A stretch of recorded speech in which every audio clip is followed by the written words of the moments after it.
Well, here it is, Lori. We did it. Yeah, here we have our Salmon of Knowledge Dinner. And we're going to now read from Hazel Moon. It looks The amazing. Salmon of Knowledge Legend. Yeah, it does. Something Mrs. Casimir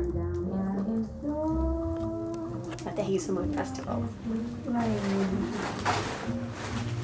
Wanting to be as authentic and knowledgeable as possible, Mrs. Casimir did her homework at the local library on all things to do with the festival. She found out, for example, that the Hazel Moon was the 9th in the Celtic tree calendar. The Celtic legend goes on to tell a tall tale of 9 hazelnuts of wisdom falling into a sacred pool, and before being swallowed by a salmon, then whoever ate the salmon received the gift of infinite wisdom.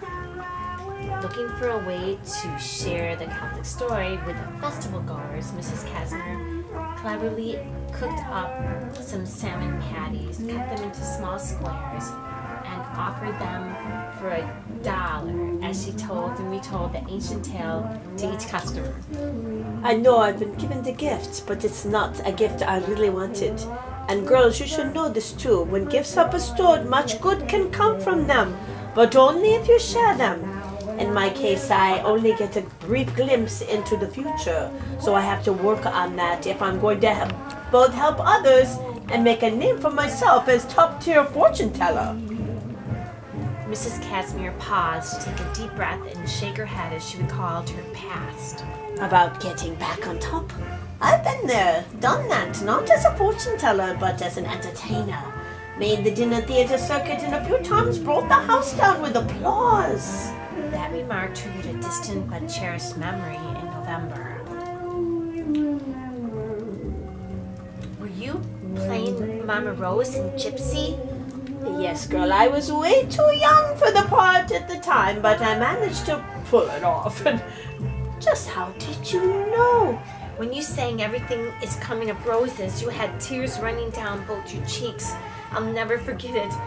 You were performing in Rock Island. The memory was bringing back all the intense emotion November experienced originally. Well, you're right. That was 1971, going back a few years. Just then, a brisk wind began circling around them and kept closing in as they were inside a small tornado. Why, you are Sarkis's little girl, aren't you? November clenched her hands, nodded, but didn't look up. Well, I remember now. He called you Novi. I can still see your French pigtails and the yellow smiley face t-shirt you were wearing. Yes! You were there. Mrs. Casimir raised her open hand in preparation for a slatly 5, and November reciprocated. November's father had introduced her to the magical and mystical world of live performance art at a young age. When her household chores were done, he'd take her in search of musicians doing their thing in real time. Sometimes it would just be a soloist on the corner playing a harmonica. Other times they'd form a chorus with strangers and sing songs. When working with November on harmony, he would be sure to tell her when the blend was just right. To any musician who would listen, he described the magical parallel universe that would form when just the right energy bound the performer to the audience and beyond. Yeah, I remember one night telling him all about that. He was so right. We shared dandelion wine and he brought me a glorious bouquet of daisies.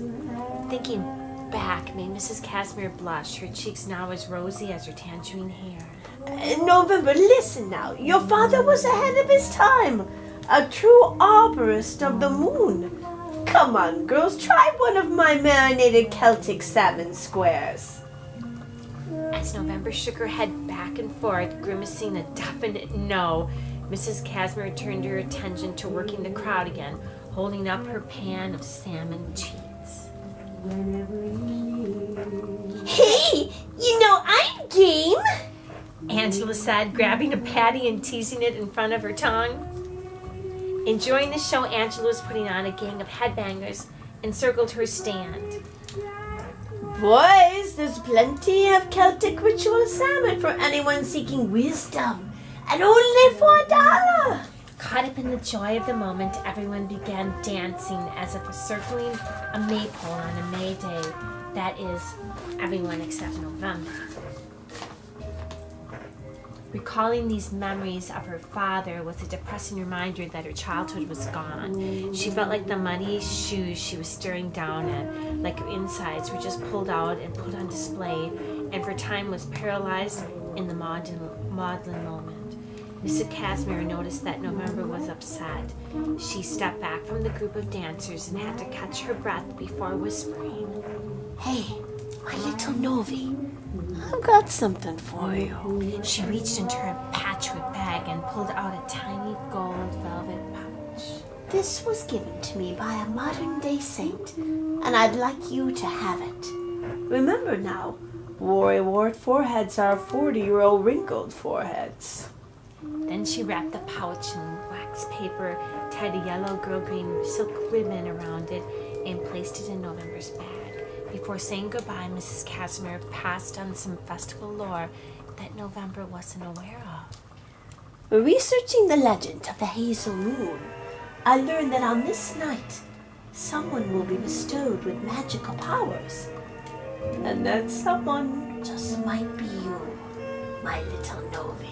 As the legend went, a good stout fellow named Finnegas was the one who caught the salmon of knowledge, but then gave it to his apprentice cook, who burnt his thumb when touching the hot steamed fish, but by sucking his thumb, the apprentice stole the coveted wisdom. So on the eve of the Hazel Moon knowledge, wisdom and magic can come and go in unexpected ways. Just then, someone walked up to Mrs. Casimir, demanding her full attention. Hey, foxy fortune teller lady, I'm desperate to have my fortune told. I have a new man in my life, and I need to know if he's going to become the center of my universe. Oh, love to, honey, let's see now. He is a bearded man, is he not? With duty calling, Mrs. Casimir turned back to November and Angela. Gotta get to work. Bye, girls. But remember to channel the Hazel Moon energy tonight. It will be all around you, just waiting for someone courageous enough to take a true step.